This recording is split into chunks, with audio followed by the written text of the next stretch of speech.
Hi, and welcome to the Unhinged History Podcast, the podcast where you tuned in to hear about crazy history, but we may side chat about our Star Wars creeds of choice and how we would choose our own religions based on weapons, based on the absence of peace, and the passions in which we enjoy. I'm This is the Teresa. way. And I'm Angie. Oh, And heavens. yeah, what is the Yeah. heavens? This is my hair. I had to put my bangs back so I could actually see you. And it's still like flopping around everywhere. Don't worry Needing to about pin me. your I'm just over here bangs trying to get it back. together. That defeats the purpose of bangs. Okay, well, it was a mistake. Do you ever make the I want bangs mistake and think you wanted them until you actually had to deal with them and then remembered you don't like things on your face? Hmm. So they're growing out. They're almost to the point where we can do stuff with them now. So I'm not complaining. I'm just trying to sort them out because I don't like looking through my own hair to see you. That's fair. I can Thank respect that. you. Thank you so much. How was your week? It's been good. It's been busy. It's been, but good. Like today is one of those days where I realized before we sat down to hit record that I pretty much have done it all. I've worked, I've gone to the gym. There is Nice. hair dye in my hair to retouch up the color. And when we're done podcasting, I'll rinse it out. Um, And it's one of those like, hot damn, I somehow have jammed all of this into the same day. And Nice. the house chores are done. Did I mention the chores are done? Okay, show off. Right? Like, oh, and there's like I've got my chore list broken down nutso, like hyper fixated. I will do all the chores in a given year kind of period. I have pillows in the washer and dryer because part of this chores are Yes. like getting the linens all taken care of. And I'm like, hot damn, look at me go. Look at you. You're being all motivated and not the laundry pile. I mean, it's almost as if my ADHD meds are kicking in. It's like we're having a good week. I know. So Yeah. if you're happy and you know it, shake your meds. I was gonna say if you're happy, keep taking your meds, but that works too. I mean, look, my maraca, motivation, whatever.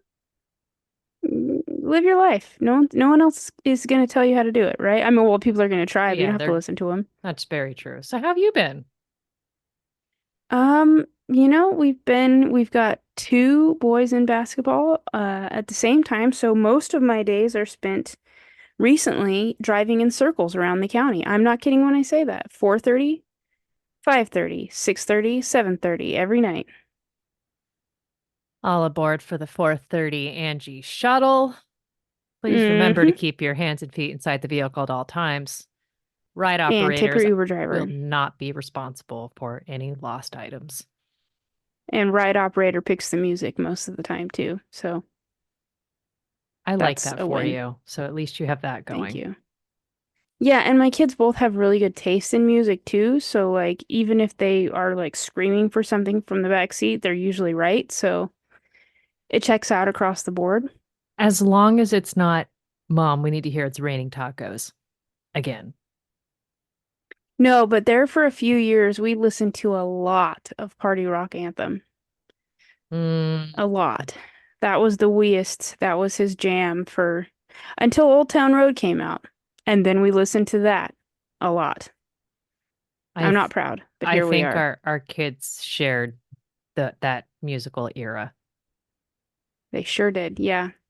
But we've moved past that and he's gotten into some stuff I really like. So I'm here for it. Okay. Yeah. Do I know every song lyric to Party Rock Anthem? Yes. Am I proud? You I know. don't expect this from you. Pride is not something you and I get to claim in our lives, and I'm okay with that. Here we are, just surviving.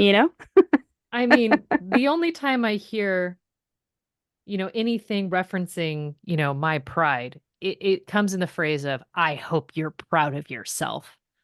You know, that's never Yeah. said when you're sober. Or very sarcastically, oh, you should be proud. Oh, I bet that's a Christmas card. I bet it is. With my family, it's definitely hitting the Christmas letter. I'm here for it. I'm Yeah. here for it. And living up to my elders' expectations. But I will just My go on ancestors for the sure. yeah, I will just go on the assumption that I am a credit to my line, and I will also tell you that the boy po came in the kitchen the other night while I was making dinner and said, I don't even remember why, like what he saw or smelled or what he was looking at, but he looked at me and he said, "Oh, that's why the ancestors are mad. You haven't put enough garlic in this meal." And I laughed so hard. I don't know if I would laugh or slap him with the spatula. You know, okay, so here's the thing. When he was born, I promised myself I would never kick my children out of the kitchen because I wanted them to be a part of cooking and I wanted them to be a part of that life. And he has been kicked out of the kitchen more times than I care to count. Mm, So I laughed at what he said. He added more garlic to the dish, and then I wrote it down on the board of quotes that are set in my kitchen. okay. Yeah. That's up there with when my kiddo was 3-ish, having a tantrum on the streets of downtown Portland. I stood over her writhing, screaming body and just said to her in the presence of my husband, "You're making it very difficult for me to be the mother I always knew I would be."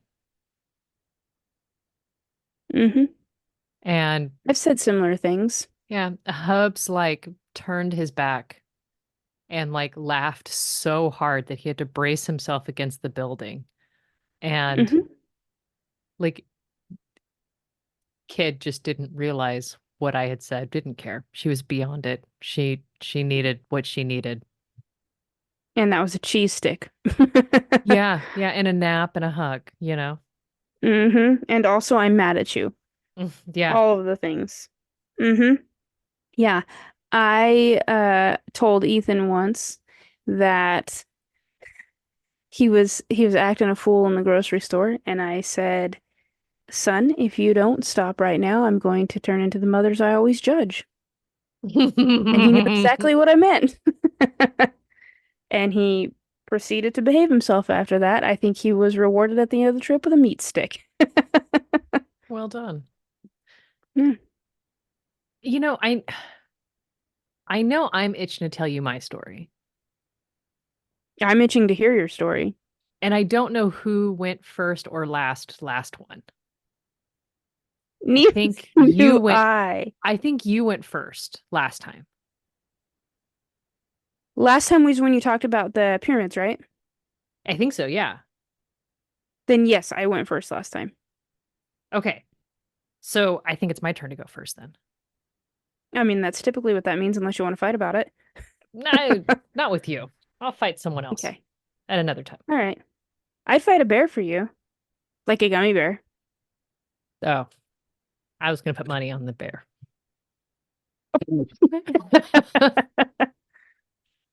But I Whatever. I mean I'm I taking that won't. red gummy bear out. Hmm. Okay. So I got a story for you. All right. Let me start with my sources.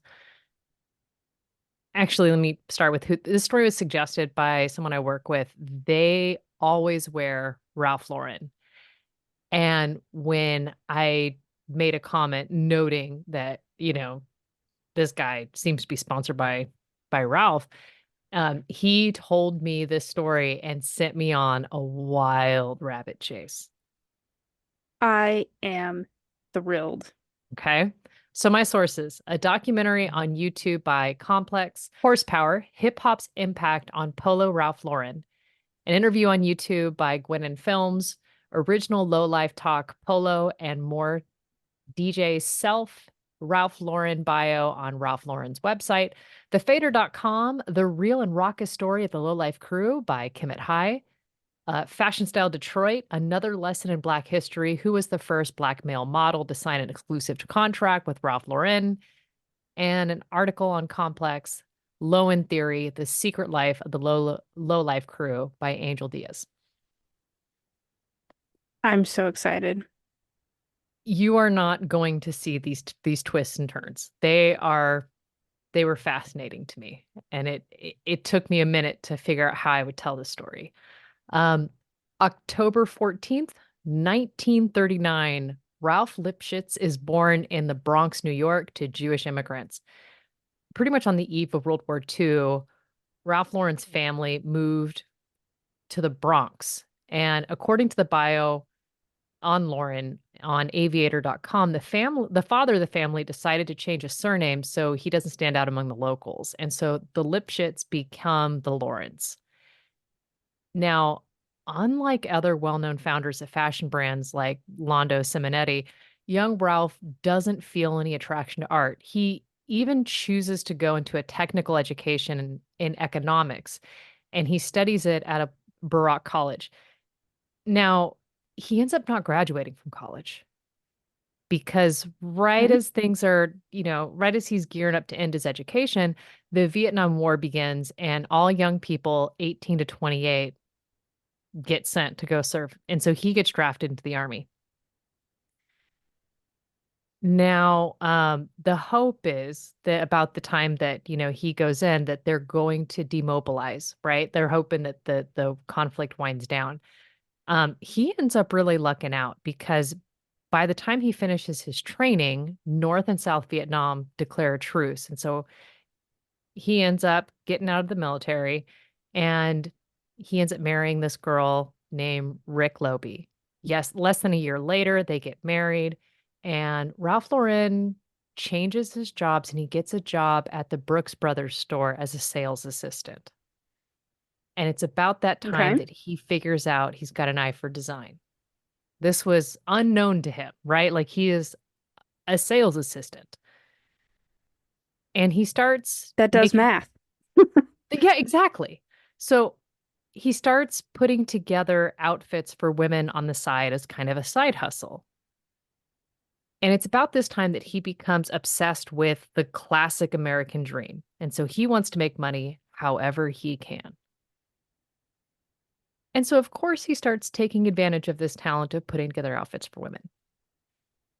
And he doesn't stop there. He ends up creating a silk tie for Rivets and Co. and gets it into production. So, fast Okay. forward a little bit, 1967, Ralph takes out a loan for $50,000. This is about 1 million in today's money, and he uses it to found his own brand, which he names Polo Fashion. This brand is entirely dedicated for clothing for people who play polo. Now, Okay. he names the brand Polo because it's a game rich people play. And Indeed. he is coming up an impoverished person, so he is faking it until he makes it. Get it? Now we're gonna I'm already fast, picturing the house in the Hamptons. right? Yeah, so he's doing that. He's figuring it out. And fast forward 9 years later, Ralph Lauren launches his signature scent, Polo for Men. Smell it. I know you can. I know you understand what that smells like. 1986, he opens his flagship store on Madison Avenue. So we're really seeing his brand take off. We're watching the trajectory. The same year that Polo for Men launched, 10-year-old Jackson Blount moved to Marcus Garvey Village in Brownsville. And I didn't know what any of those words meant. That is a residential neighborhood in New York City. Okay. Okay. He describes this being introduced to this culture because he's in Brooklyn, right? He's dressing fly, hip hop music, and boosting. Now, if Okay. you're uncool like me, I had to look it up. Boosting meant stealing. Yeah, sure does. I didn't know, right? Like I'm not cool. My kids aren't your oldest is a little bit older than mine, so you get more into that vernacular. Um, it's about this time that Jackson describes seeing his dad dress him up for Easter. And he says that his dad used to dress fly in trench coats, leather coats, fly hats. For me personally, that was the first time I felt fashion and what it stood for as far as taking pride in the way you look. Mm-hmm. And it's very like all of this was really fun to kind of see all of the personality and how things are taking shape. So Jackson ends up living in two different neighborhoods in Brooklyn, both Crown Heights and Brownsville. I can't figure out why he spent time between these two neighborhoods because it doesn't seem like his parents split. So it could be spending Okay. time at a relative's. I'm unsure. Um, Now to kind of shift focus a little bit, there's another member of the group that I'm going to use to kind of help us flesh out a lot of the life and times of this group of friends. The other member I'm going to mention is Thurston Howell III. In an interview, Of he course it says, is. I mean, look, I don't make the names make themselves. I'm just going to trip and fall trying to say them out loud. So, in an interview, Thurston says the ghetto eats its young. Some kids are raised in savage environments, forcing them to stay on the defensive. Anybody could get got, especially in those days. A lot of us were going to prison at an early age. You grew up in prison meeting the savages from every borough, and once you leave prison, you hang out with the same savages. This checks. Yeah, like, honestly, I kind of guessed it. And then he goes on to say that there's a code of honor within the collective that you could really trust people. Everybody had a lot of respect and honor for each other. Inner city youth tended to move in a unit, whether it be in a gang, a clique, a crew, block, whatever. They come from broken homes and they seek a sense of security. Running with wolves is a safer bet. Most would rather be on the winning side of a stick up, I mean, yeah. me included. And that was just one of those things. It was like, okay, I can see it. I'm getting a picture. And now we're going to zip a tiny bit forward. So it's 1988. Jackson takes his two friends or his two group of friends from Crownsville or from Crown Heights and Brownsville. I just combined them already. And he unites them. Now, these men share a love of one thing, and that's stealing polo clothing. Okay. I'm here for it. Right? Like, this is something I was just like, all right, we have a hobby. Now, they style themselves from head to toe in Ralph Lauren gear. Get it. Okay. Now, what they're doing is honestly remarkably different than anybody else in the neighborhood. The documentary that I watched was saying that basically at this time, Black people tended to dress in fairly standardized choices. Some wore kente cloth or clothing that mirrored the coloring of kente cloth, and others wore clothing with spray painted cartoon characters. Like when I was growing up, like the spray painted Taz and Tweety on the Yeah, shirts yeah. with the Bugs Bunny with the baseball cap, like that kind of gear. So to be clear, just so I understand, the kente cloth is like your more cultural Yeah, like pattern, right? Okay. yes, yes. Okay.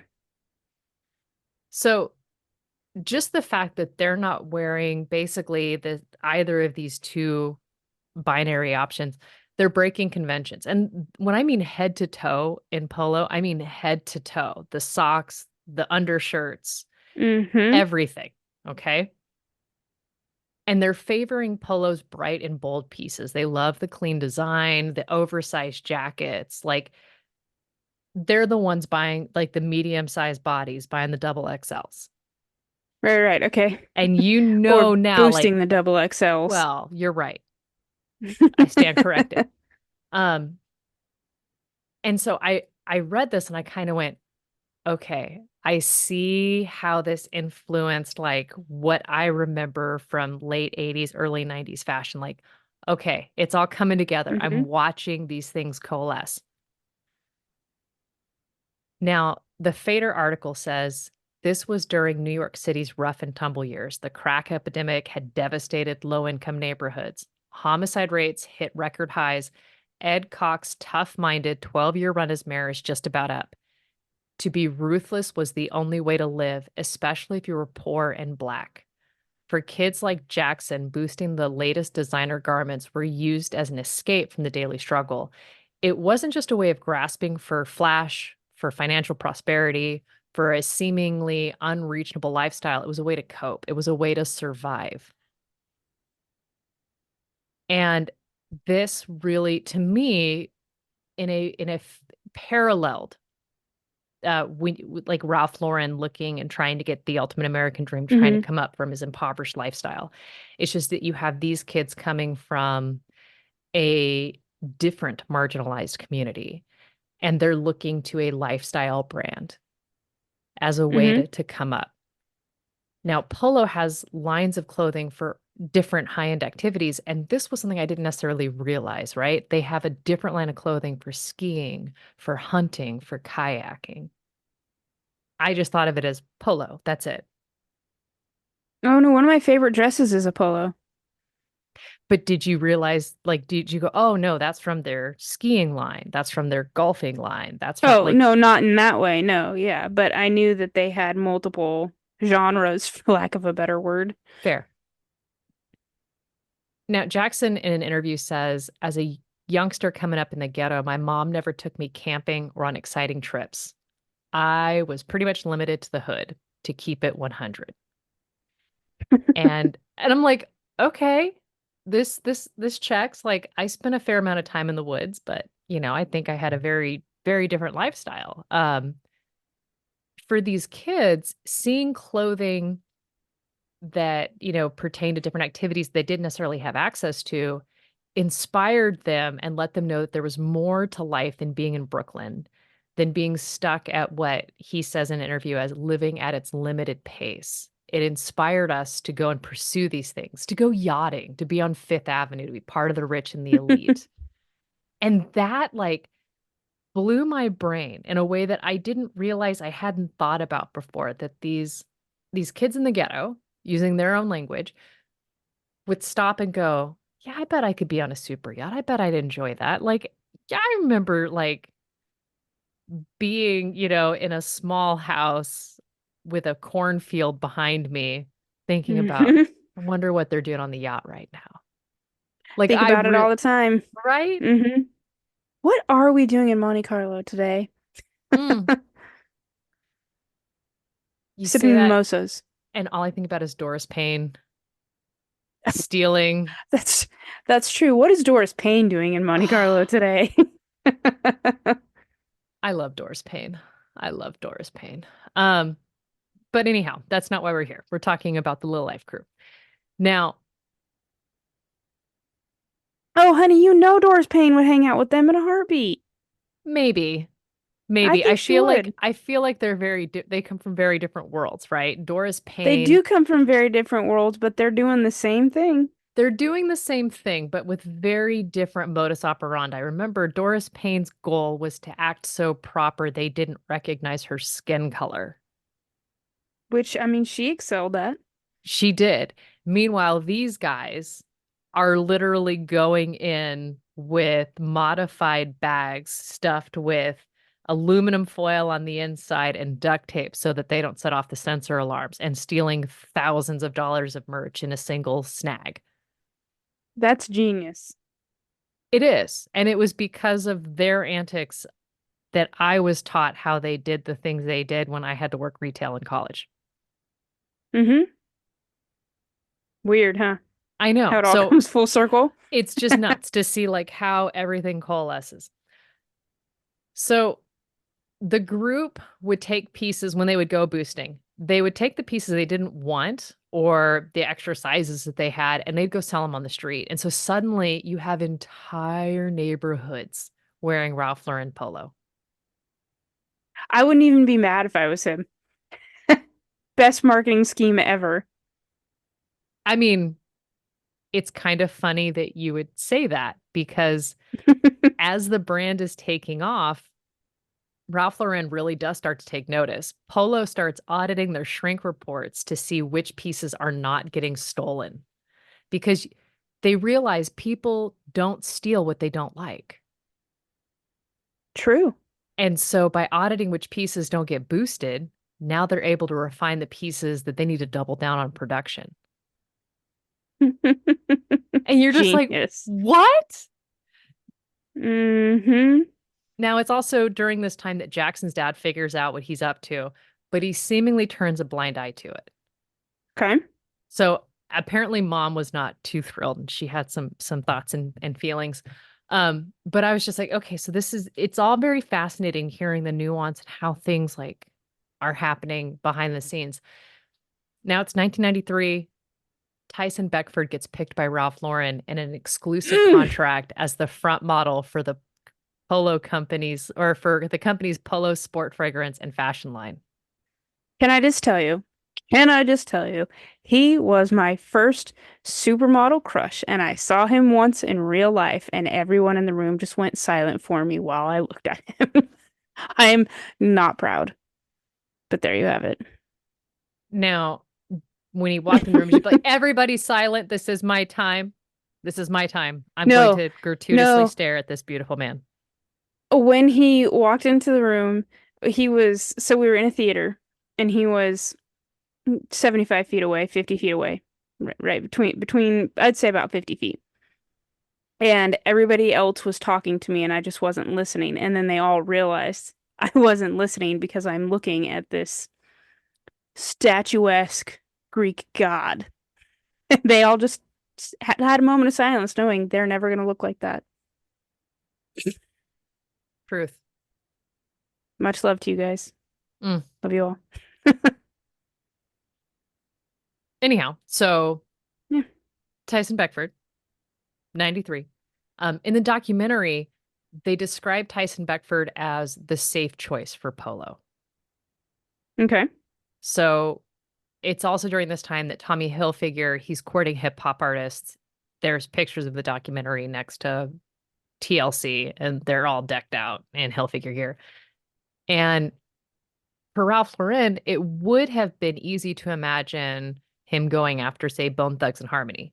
But Tyson is clean cut. He's got the sharp jawline, like the Hmm. statuesque Greek god, to borrow your wording. Truly. Now, 1994, things continue to take a very interesting turn. In the Can It All Be So Simple music video, Wu-Tang Clan's Raekwon wears a Ralph Lauren windbreaker with the words Snow Beach across the front. And he does this because he's inspired by that low life culture. I love this. I knew it was going to be Wu-Tang. Did you really? I did, and I also knew that Tyson was going to be the first male model. Well, I mean, But and I didn't know the story at all, but here we are. so somewhere around this time, we're going to go back to Thurston Howell. Uh, his ex-girlfriend catches him getting another girl's phone number, and she says that's some low life shit. And a light bulb goes over Thurston's head, and he answers, "Yeah, you're right. Low, as in like polo, is our life." And the name stuck. So they start referring to themselves as the low life crew. Okay. And Okay. they represent themselves with two L's. Of course, using the polo font, that L from the polo font. And for them, Hmm. it's love and loyalty, Okay. I which like is this. very fun. Now, it's also during this time that, it's at its height. They're boosting and selling it on the street. The low life crew talks about how they're trading coveted jackets for vehicles. Okay. Like these, like certain pieces of merchandise are just that beloved. And I mean, I feel that way about a couple pairs of my shoes. this just it's these things that I'm hearing and I'm like, none of this computes. And it's so fascinating because it's so foreign. Now, I know I said 1994 when we talked about Wu-Tang's video, but I'm gonna go back a couple of years. In 1992, Fubu launches. Oh, And then FUBU. in the documentary, the founders appear and they admit they started the brand because they were inspired by the Low Life crew. And so their Interesting. Okay. clothing line mirrors a lot of the same choices that Ralph Lauren's making. And it's just like, what? This all started because a bunch of guys started stealing one brand? Okay, but I have a question. Where in this scheme of brands does Jinko and their jeans? originate? Because all I can think of now is the FUBU Hotheads, shoes. hotheads. Yep. You know, I'm thinking like, FUBU shoes, Jinko pants. right? Like, look, we were all there. We all know.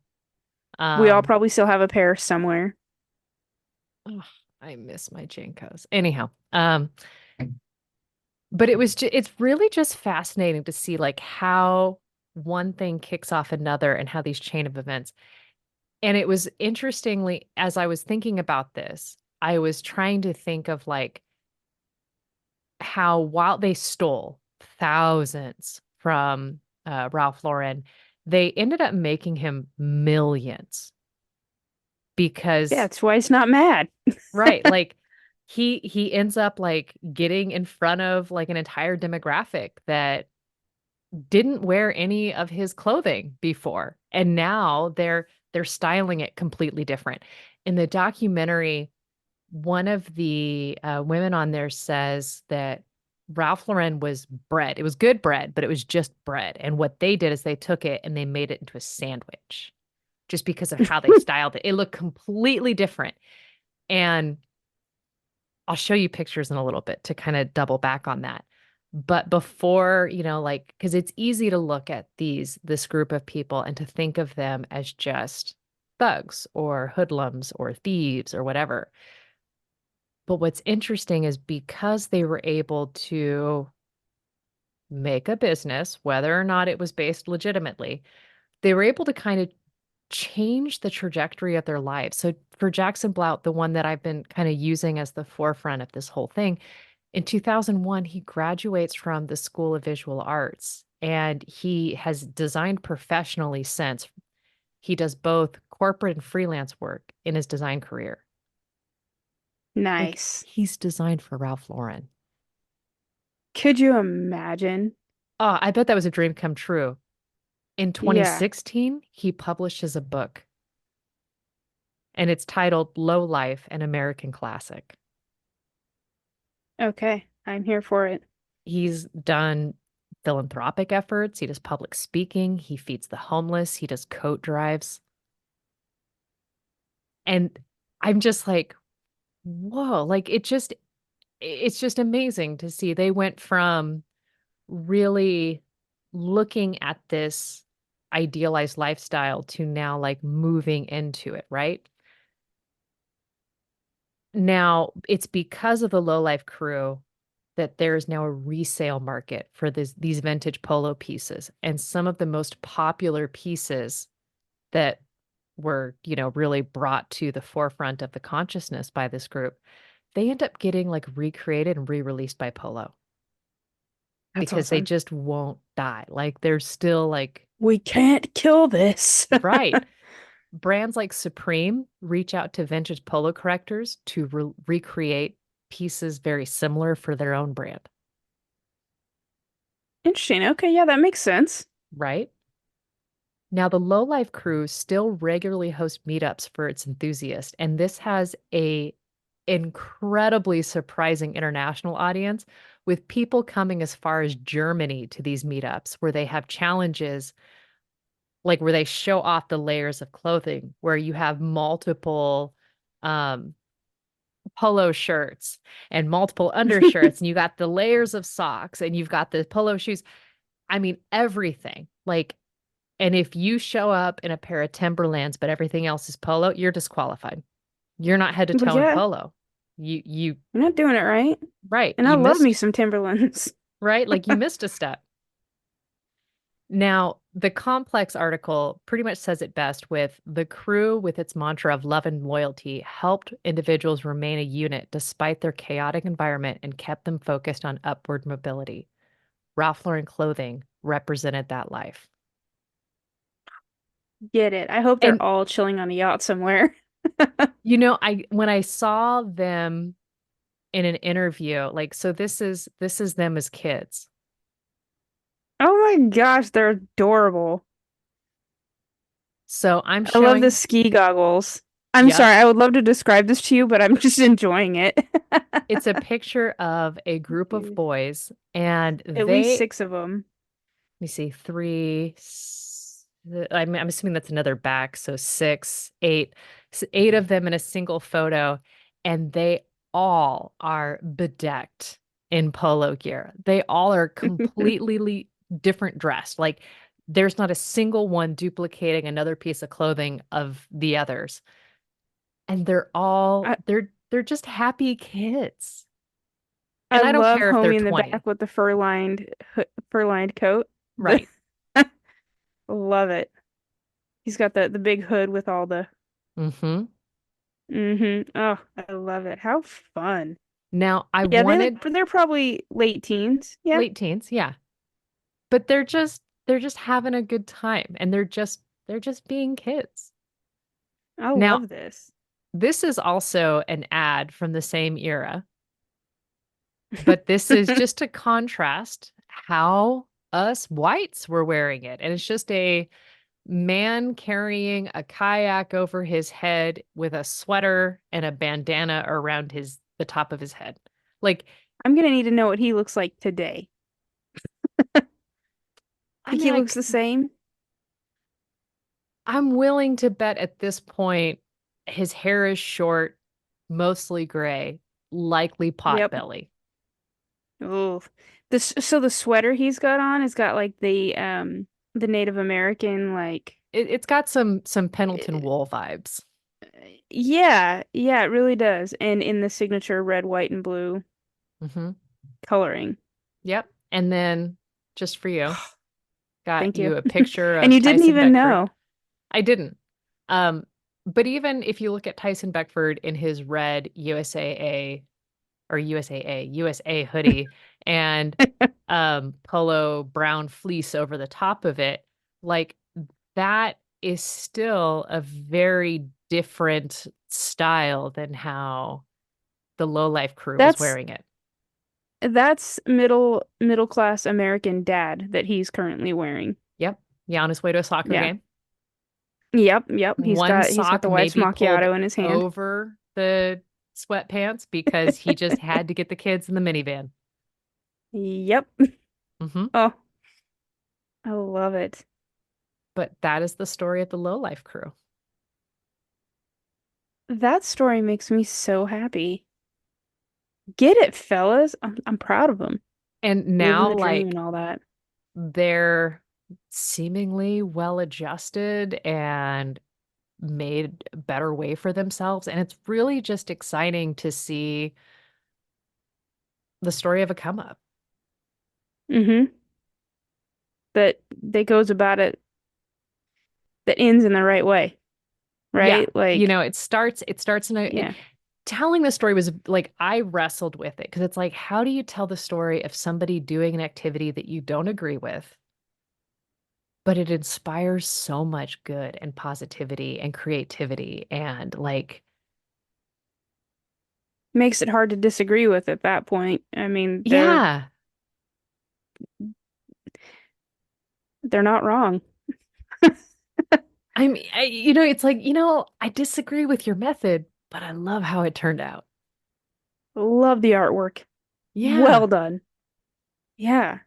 Dang. My story is so different than yours. I have no idea how to segue because I'm just stuck in Ralph Lauren right now. But okay, Wow. so I am delighted. my coworker grew up in Brooklyn, I think Brooklyn, but his family bought pieces of polo from the Low Life crew. He was too young to really do any of it intentionally, but he dresses head to toe in Ralph Lauren That is because awesome. that was how he grew up. That's what you do. And I was just like, Gotta stay loyal. what? Like, none of this is on my radar. That's so cool. Makes my brand love just blossom. Yeah. I gotta go hug my Uggs, excuse me.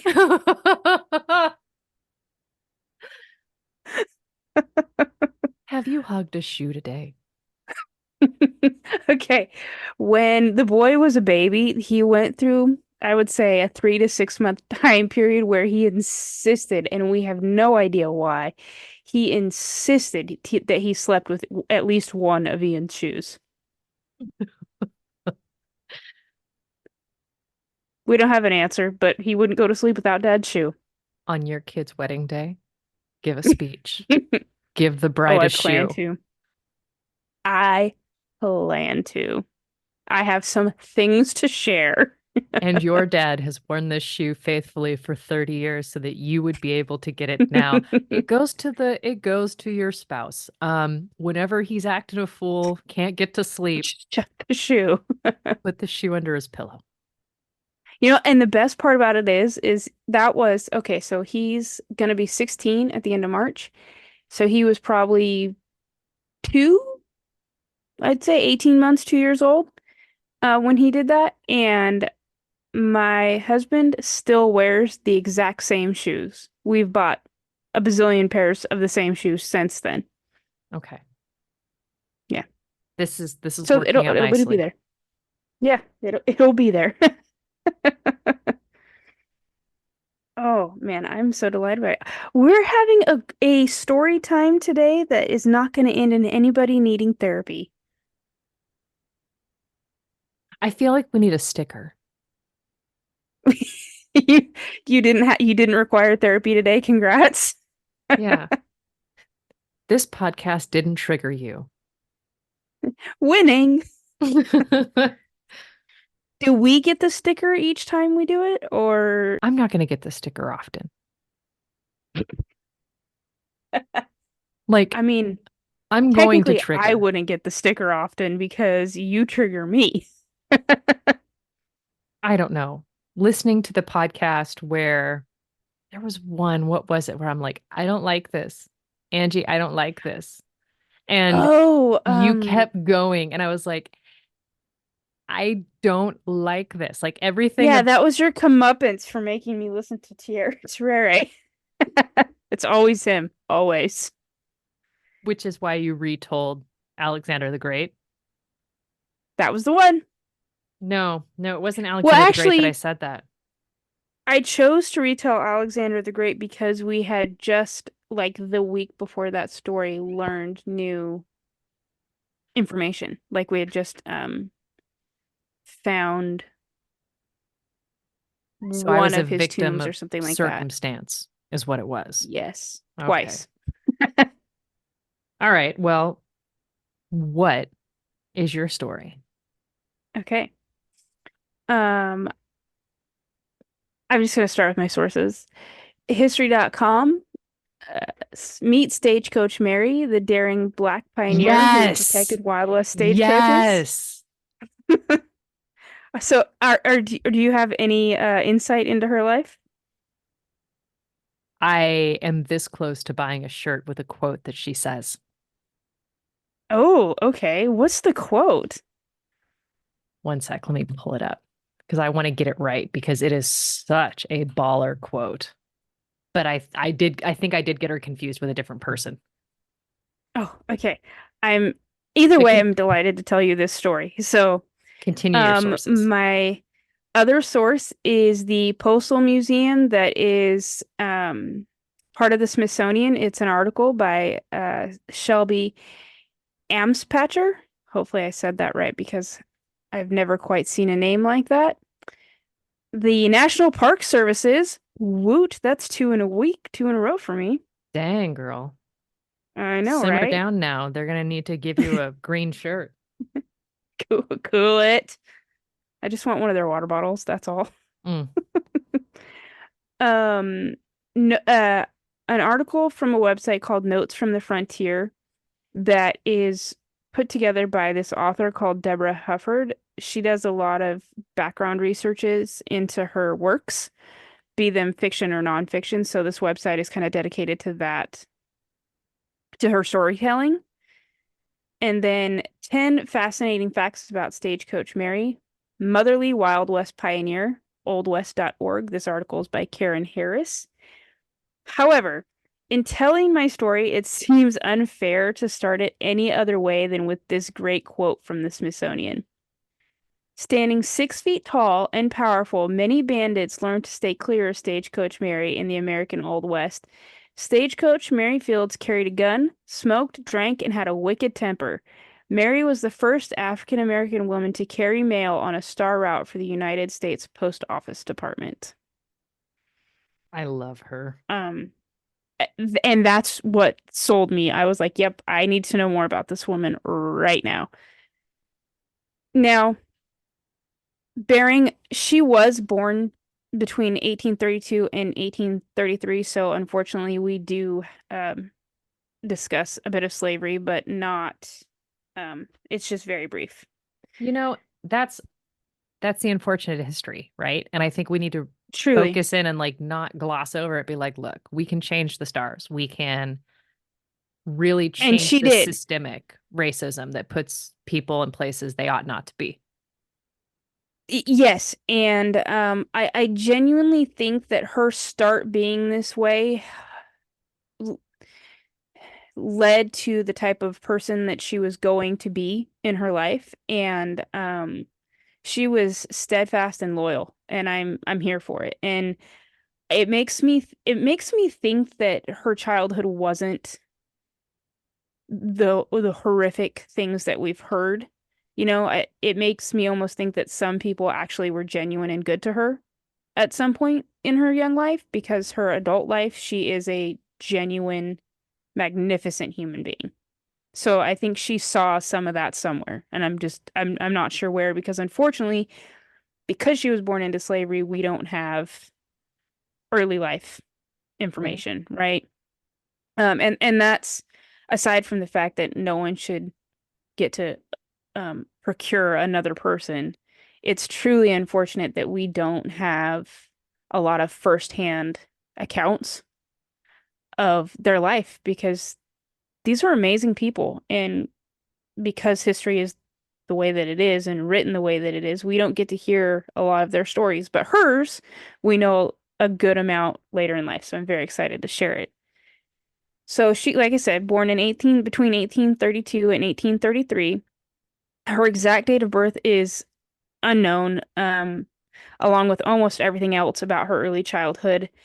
However, according to History.com, historians have been able to pinpoint her birth as somewhere near or in Hickman County, Tennessee. That's the most likely candidate for her birth. So I thought that was kind of cool, because at least we have some idea. We can Yeah. kind of place her visually. We do know that she worked for the Warner family of West Virginia in the years leading up to the Civil War, and that in 1863, when she would have been about 31 years old, she was emancipated. And at this point in her story, and I think with most freed people of this era, their lives take a really interesting turn. Some are found in situations they should have never been found in, because we didn't think emancipation through the right way and do the work that was necessary to make sure that they had ensured living and quality in life. Right. But that didn't stop her. She traveled around the South working as a laundress or servant to other families. Then she started working her way up the Mississippi on a steamboat called the Robert E. Lee. And on the steamboat, she's a chambermaid. She was on board the Robert E. Lee during the big road race against the, and I butcher this word every time, Natchez, Natchez. I have never been able to say it right. In 1870. Now, I for one know that this is a really famous ship. But again, I can't say the word. I've never been able to. Hopefully one day somebody will be like, really, it's easy, just sound it out. And to Today's those not that people, day. we say words that I will bleep out. Like, look, we're doing our best, dang it. I'm trying, man. Just don't have the accent for it, I don't think. So many years later, she would tell the Cascade Carrier newspaper in Montana that the crew during this race threw everything within reach, including cargo and barrels of ham and bacon, to feed the boilers as the crew sat in relief as valves to burst the steam's pressure. It was so hot in the cabin, she says, that passengers had to take to the decks. It was expected the boilers would burst. Wow. But she said they held, and the Robert E. Lee won. So I think that was a really triumph moment for her. So, like I said, she was working her way up the Mississippi River. Once she reached Toledo, Ohio, she jumped ship and went to work for the Ursuline Convent of the Sacred Heart. Now, this part's a little confusing. We don't have 100% information, but a lot of historians have pieced bits and pieces together, and there are a couple of different ideas here. According to the National Park Service's website, Sister Kathleen Patton, the archivist for Toledo's Ursuline Convent, Mary arrived in Toledo by train in 1870. So that's about 7 years after her emancipation. Okay. What makes this intriguing is there are a couple of different reasons she could have sought out the convent to begin with. One theory suggests that she accompanied a daughter of the Warner family, which I thought was kind of interesting. Another idea simply states that she was traveling with a friend of the family who had happened to be a nun and maybe just decided to stay on there. However, according to the author Deborah Hufford of News from the Frontier, Mary eventually found work in the home of Judge Edmund Dunn, when his wife Josephine died, the judge entrusted Mary to escort all five of his children to live with his sister, a mother superior at the Ursuline Convent in Toledo, Ohio. So all Mother of the Mary, kids went to the convent? that's one theory. Like I said, we have three ideas. It could have been any one of them. I think people lean on this one being a little bit more accurate, but the Mother Superior was Mother Mary Amadeus Dunn, and she immediately took a liking to Mary. So the idea that we know Mother Mary was the judge's sister kind of makes me think that this story is a little closer to the truth Okay. than either of the other two, but unfortunately, we just don't know for sure. Hufford goes on to say, even though Mary was hard-edged and foul-mouthed, Mother Amadeus recognized that the big black woman had a heart of gold and could be relied upon no matter what. Like I said, all interesting ideas, not 100% sure on exactly how she ends up there, but regardless, she begins working at the convent and she does things like the washing, buying supplies, managing the kitchen, and maintaining the grounds and the gardens. Mary was known to lose her temper and was quick to yell at anyone who stepped on the grass she had just cut. I love her. Me too. And all I can picture is mom mopping the kitchen floor. As somebody who just washed the rugs, can I tell you the number of times my husband has looked at me, maintained eye contact as he stepped around a rug so that he didn't put his work boots on it? Exactly. He knows better, you know? He has been told. He has chosen life. In fact, one of the nuns at the convent remembers her saying, quote, God help anyone who walked on the lawn after Mary cut it. And that hits different coming from a nun. Doesn't it?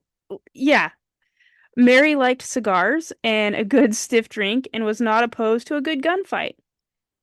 So I'm gonna Who go out among on a us? limb here. I know, right? I'm gonna go out on a limb here and say that between her and the nuns, there's probably a little bit of personality clashes. Maybe. Maybe. Maybe. But the other hand of that is there's a very real chance it was kind of endearing and they just dealt with it, you know? Right. At least some of them did for sure. Like, look, at least one of us believes that this can end in violence, and we kind of need that. We accept it, you know? But I think maybe that's why she went to work for the convent in the first place. Maybe she was looking for a more quiet, serene life. But then on the other hand, maybe You not. When you get the quiet, serene life that you want, you realize, this isn't quite as cracked up as I thought it would be. There's I'm a not little bored. not as many gunfights over a card game as I'm used to. In fact, right? Regardless, though, her time there didn't last terribly long. Mother Amadeus, whom she worked for in Toledo, was moved to Montana to open a school, slash mission, and several sources say that Mary comes to her aid and to care for the mother during a pretty intense sickness, probably pneumonia. I already mentioned the fact that it is worth mentioning that Mother Amadeus was the sister of Edmund Dunn. Other Yeah. sources say that, however, aside from that fact, it is possible that Mother Amadeus and Mary were friends even before then. It's possible.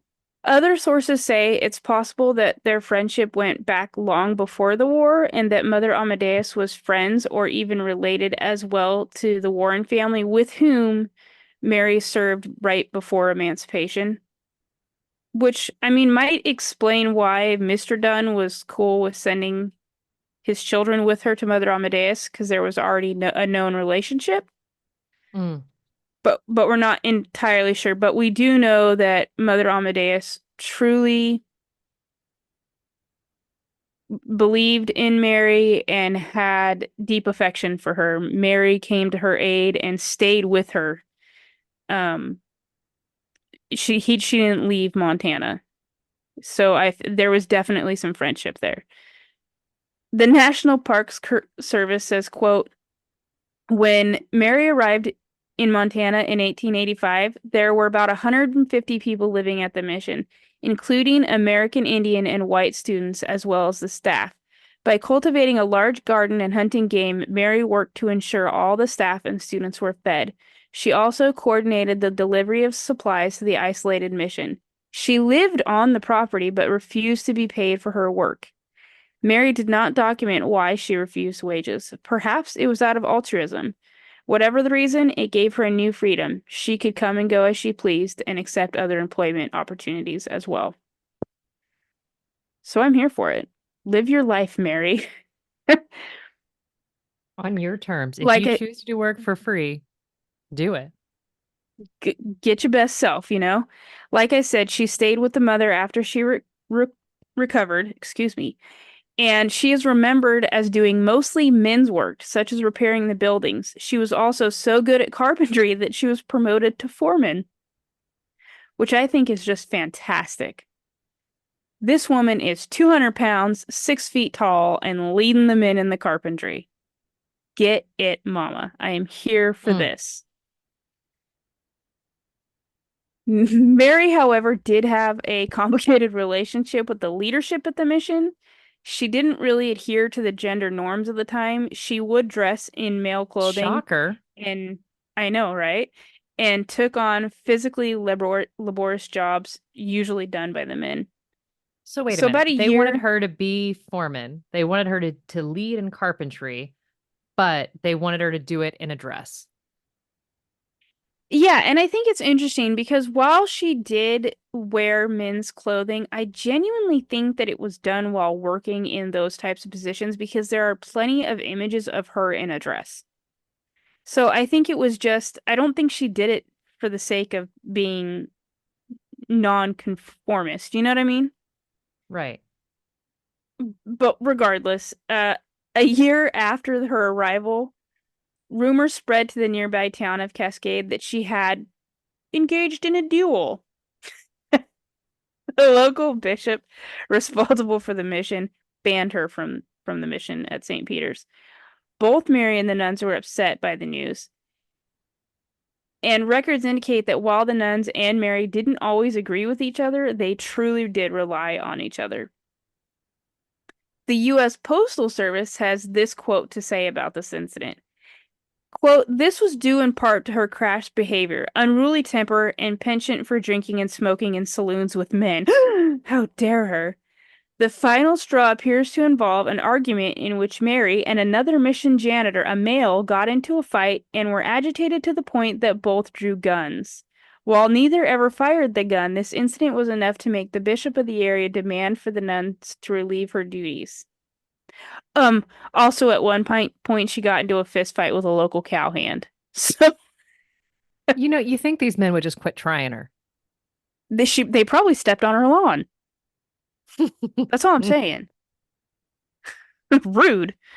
So at this point, Mary moves to the nearby town of Cascade, Montana, where she would be the only African American until 1914. Ugh. Wild, To be right? the only, not a fun place to be. Yeah. Um, At this point, she does a handful of random jobs. She opens up a restaurant of sorts, and she's known for giving things to those that cannot afford it. So at the end, the restaurant business didn't really work out for her because you can't stay in business if you're not making a profit. Excuse me, I lost my place for a moment. She set up a laundry, and then in 1895, I suppose because she was bored, at 63 years old, she decides to apply for a postal carrier position. It said that she got the job because she was the fastest applicant at hitching a team of 6 horses. She was the first Black woman in the nation to manage a mail route. She held the job for more than 8 years and never missed a day of work. She was always well armed with a rifle and a pearl-handled silver Smith & Wesson .38. She called Lemon Squeezer. I love that. She, right? This part of her story literally had me beaming while I was learning about it. She obtained a contract from the United States Post Office Department to be a star route carrier. And if you're asking like I was, well, gee, what's a star route carrier? Well, it is described as an independent contractor who uses a stagecoach to deliver the mail in the harsh weather of northern Montana. So they special. Her route was 34 miles round trip, and when the snow was too high for even the stagecoach, she would strap on the old snowshoes and make the trek by foot. Oh, no, thank you. 34 miles in the snow at What, like 63 years old. when you did Bass Reeves, you had another 30-mile trek. Like you are They're great at picking it, man. the Some marathoners. hardy people. I truly, and she does it with snowshoes on. I can't feel like that's comfortable, but I've No. never been snowshoeing, so what do I know? One time, oh, excuse me, when she could actually just drive her route in the stagecoach, it was manned by horses and one mule named Moses. There's a story that says one winter night, a pack of wolves had spooked her team, and in that incident, her wagon had overturned in the snow. She scared off the wolves herself, flipped the wagon back over with her own brute strength, loaded the spilled cargo, and made the delivery. The only casualty was a keg of molasses. And the bishop charged her for the breakage, which really ticks me off. Like, this woman went through everything to get you that keg of Right. molasses, sir. Mind your business. But whatever. She It should be retired from this insured to a post. certain point, just like any other post now. Yeah, I'm sure back in 1895 that wasn't a thought process, but it should have been. I fully agree with you. And also for a story like it's winter, it's nighttime, you're in Montana, the molasses is what you're worried about? Come on now. Like you didn't hear the part about the wolves? That's what I'm saying. But regardless, she held that post for 8 years until she retired. She was the first African American woman and the second woman to receive a star route contract from the United States Post Department. I do want to mention real briefly that the first woman star route carrier was a woman named Polly Martin, who drove a mail wagon from roughly 1860 to 1876 from Attleboro to South Attleboro, Massachusetts. So these women, they tough, man. That's all I gotta say. According to the Postal Museum, during her time as a star route carrier, Mary became beloved by the locals of Cascade, Montana, for her fearlessness and her generosity, as well as for her kindness to children. Like I Mm. said, she retired at 71 and she started a laundry business in town. She also opened another eatery and was known for babysitting the local children. She remained famous, even becoming the mascot for the town's baseball team. She loved baseball. That was like her heart. She loved the baseball and she loved the players. For every game, she presented the players with buttonhole boutonnieres handmade from the flowers in her garden for their jerseys. And then, Oh, right, she would offer full-size bouquets for players who hit home runs. And if you don't love this woman by now, you should. That's what I'm saying. look, there it just goes to show that some people are just broken. If Truly, you don't and love her, because you need to seek a therapist. You need some professional you help. need a hug. Truly, right? Mary, like I said, she was beloved by the people so much so that she drank in the saloons for free and ate for free at the local restaurants and hotels. When the new Cascade Hotel was sold, the owner stipulated in the sale that Mary would continue to have free meals free of charge for the rest of her life. In 1912, when her home and laundry burned down, the townspeople built her a new home. And Mm. I love that. In 1907, so a few years back, Montana passed a law forbidding women to enter saloons, but Cascade's mayor gave her an official exemption. Um, According to oldwest.org, she, quote, just wrote with me on this. But as much as she enjoyed this special privilege, Fields drank only in moderation. There are no accounts of her getting drunk. She simply enjoyed the company. She spent her evenings in the taverns, puffing on a cigar and arguing politics. She was, however, known for saying she could punch a person out first try. She rarely lost, and no one ever challenged her a second time. And I'm I want her about to be that. my I grandma, like that. right? Even the school would close down to celebrate her birthday each year. In fact, Fields would use her hard-earned money to buy candy and treats for the children, which she gifted out to them on her birthday. Ugh, my heart loves this woman so much. Mary Fields died on December 5th, 1914, at 82 crazy years old. After her death, the townspeople raised money to have her buried in a cemetery on a road she drove frequently that linked Cascade to the mission. Mary's funeral was said to be one of the largest in town. Right? In my opinion, oldwest.org said it best when they described her, quote, saying, Mary Fields rightfully earned her reputation as a hard-working, rough-around-the-edge fighter. She was also delightfully charming, compassionate, and a good friend to the people of Cascade. And I honestly couldn't find a better legacy than to have the love of the people around you, especially in a time and a place like hers. And to Yeah. me, it just goes to show what people can accomplish when they stop looking at gender and other stereotypical things. Stop judging. Like, she was an amazing, amazing lady. The local Native Americans gave her the name White Crow because she acted like a white woman but had black skin. The locals of the area were also, at a time, perplexed by her. One schoolgirl wrote an essay about Mary saying, she drinks whiskey. She swears. She is a Republican, which makes her a low, foul creature. But that didn't stop the whole town from loving her. Gary Cooper, like the Gary Cooper, like High Noon Gary Cooper, while growing up in Montana, not only had the pleasure of meeting this legend of a woman, one source says she was even his babysitter. He had a couple of admiring things to say about her in an article to Ebony magazine. Quote, even though she was born a slave, he wrote, she was one of the freest souls to ever draw a breath, or a 38. Oh, Mm. He also goes on to say that she could whip any two men in the territory and had a fondness for hard liquor matched only by her capacity to put it away. oh my gosh.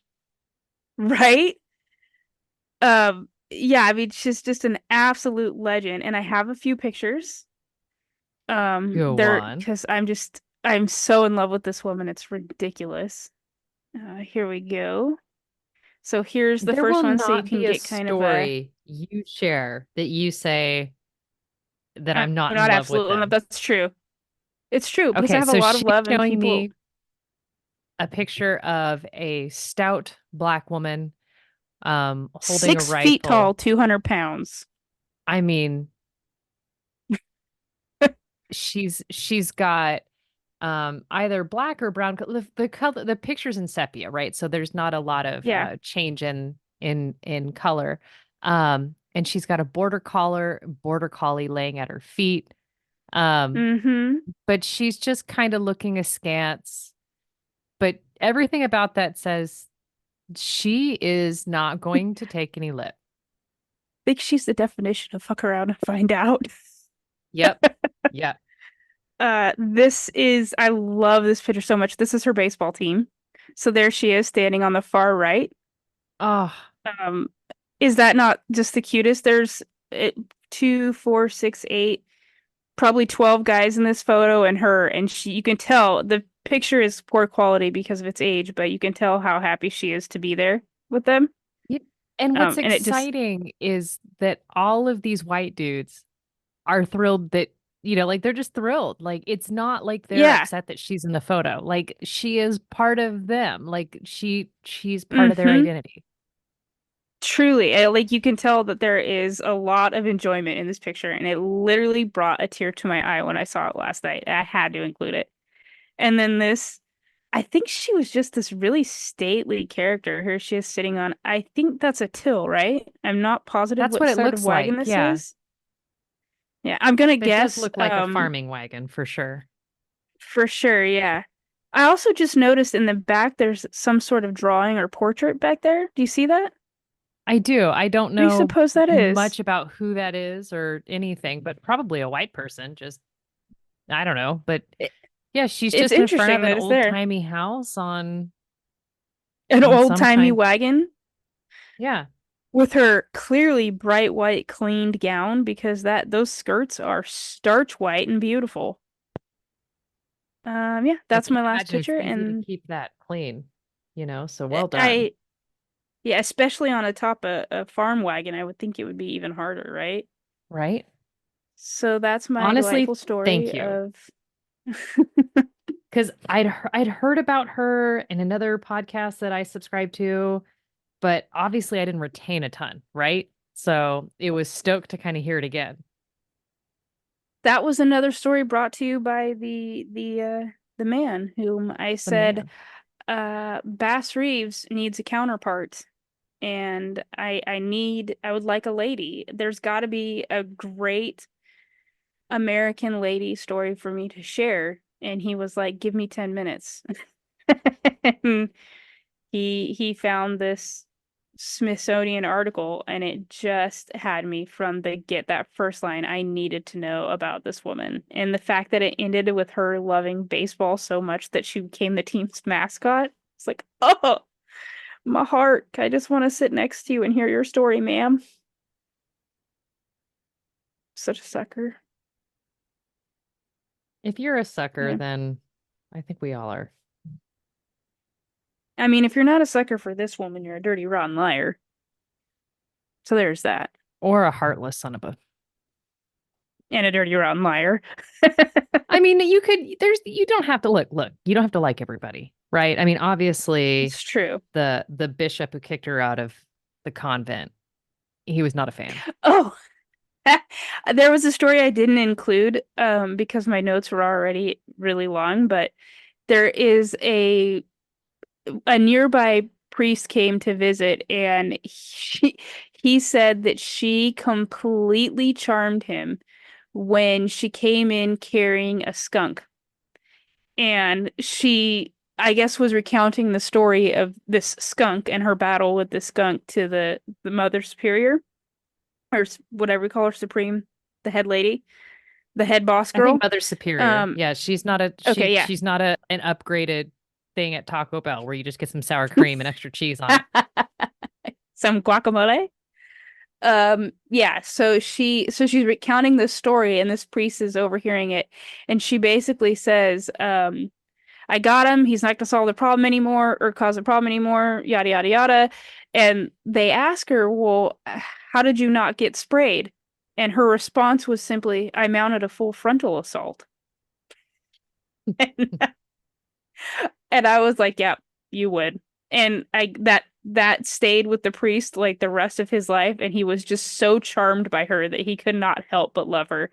So I imagine that he too was quite upset when the bishop excused her from her post. But that just goes to show, right? There's going to be haters for everybody. Yeah, I mean, if I'm Stagecoach sad. Mary can't win them all, then who among us? I mean, really, I've never sewed boot or I've never created boutonnieres for an entire baseball team every I've game. never wanted to. Yeah, I mean, I've wanted to make cupcakes for the boys' sports teams, but I've never Every game, every game. no, never. Yeah, see? And that's your kids. Yeah. So that's my story. Well, I love it. If you've enjoyed this wild romp through history where we uncovered some really crazy things, like we went from the early 90s all the way back to the wild, wild west. I mean, when was the last time you had a quote from a Wild West or a Western star? I ask you. In It wasn't in today. fact, right? Or, In I the mean, same aside from this story. podcast. Yeah. Yeah, So so that's if it. you're one of us and you're thinking, good grief, I can't wait to hear what they do next time. Rate, review, subscribe. Tell the person who cleans your fish tank, because I'm sure you've got a dedicated person, about the podcast. Tell them that we'd love to if they listened, wrote in. And on that note, goodbye. Bye. I almost forgot to say bye.